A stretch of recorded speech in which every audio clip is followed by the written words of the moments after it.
بسم اللہ الرحمن الرحیم۔ واقعے کو آگے بڑھاتے ہوئے اس سے پہلے کے پارٹس کے لنک ڈسکرپشن میں موجود ہیں، آپ لوگ وہ بھی دیکھ لیں۔ تو ایک دن فرعون اپنے دربار میں آپ علیہ السلام کو گود میں لیے تخت-نشین تھا۔ ملکہ عالیہ آسیہ بھی ساتھ ہی تخت-نشین تھیں۔ بادشاہ فرعون کے پاس کوئی مقدمہ پیش کیا گیا۔ وہ ظالم اور جابر بادشاہ تھا۔ اس نے ہوش سے کام نہ لیا اور ظلم کا مظاہرہ کرتے ہوئے مقدمے کا فیصلہ غلط کر دیا۔ اس وقت موسیٰ علیہ السلام فرعون کی گود میں تھے۔ جیسے ہی فرعون نے غلط فیصلہ دیا، موسیٰ علیہ السلام نے فرعون کے منہ پہ تماچا مارا اور اس کی آواز تمام محل والوں نے سنی۔ فرعون کو ننھے بچے کے چھوٹے ہاتھ کا تماچا بہت زوردار محسوس ہوا تو اس سے شک ہوا، کہیں یہ وہی بچہ تو نہیں جس نے میری سلطنت کو اجاڑ دینا ہے۔ تھپڑ کھا کر بادشاہ فرعون پر سخت گھبراہٹ طاری ہو گئی۔ فرعون نے اس کا ذکر حضرت آسیہ سے کیا اور کہا، میں اس بچے کو قتل کر دیتا ہوں، کہیں یہ وہی بچہ نہ ہو جو بڑا ہو کر میری حکومت کے زوال کا سبب بنے گا۔ فرعون کی یہ بات سن کر محل میں موجود دو ماؤں کے کلیجے بھر آئے اور دل ٹوٹنے لگا۔ ایک طرف دو ماؤں کی سچی محبت اور ممتا تھی اور دوسری طرف ظالم بادشاہ تھا۔ فیصلہ ہونا تھا، ماں کی ممتا فتح حاصل کرتی ہے یا کہ ظالم کا ظلم۔ فیصلہ ہونا تھا، ماں کی ممتا فتح حاصل کرتی ہے یا ظالم کا ظلم۔ آسیہ نے فوراً کہا، فرعون دیکھو، تمہیں میرے پیار کی قسم، تم جانتے ہو کہ ہماری اولاد نہیں، میں اس بچے سے بہت پیار کرتی ہوں، اتنا کہ جتنا تم بھی مجھ سے نہیں کرتے۔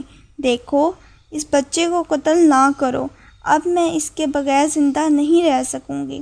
اپنی بیوی کی بچے سے محبت دیکھ کر فرعون کا دل نرم ہو گیا۔ کہنے لگا، چلو اس کا امتحان لوں گا، اگر یہ امتحان میں کامیاب ہو گیا تو ٹھیک، ورنہ تمہیں ہر صورت میں اسے اپنے سے جدا کرنا پڑے گا۔ اب حضرت آسیہ نے ظالم بادشاہ کی بات مان لی اور خاموش ہو گئیں۔ چنانچہ فرعون نے حضرت موسیٰ علیہ السلام کا امتحان لینے کی غرض سے دو سرخ رنگ کے تشت منگوائے اور حکم دیا کہ ایک تشت کو سرخ رنگ کے ہیروں سے بھر کر لے آؤ اور ایک تشت کو سرخ رنگ کے دہکتے انگاروں سے بھر لاؤ۔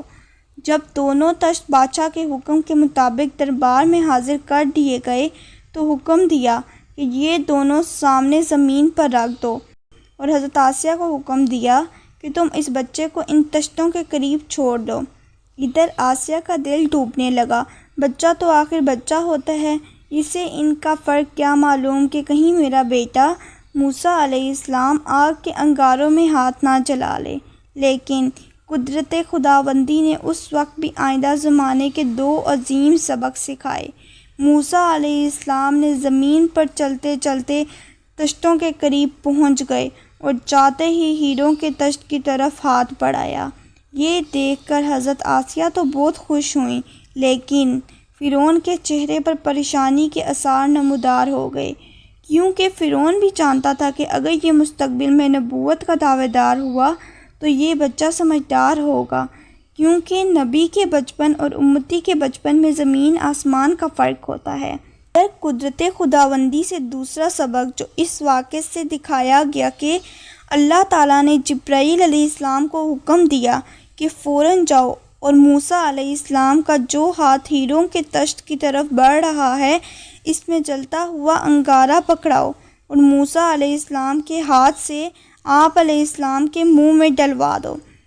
جبرائیل علیہ السلام فوراً آئے اور موسیٰ علیہ السلام کے اس ہاتھ کو انگاروں سے بھرے تشت کی طرف لے جا کر اللہ کا حکم پورا کر دیا۔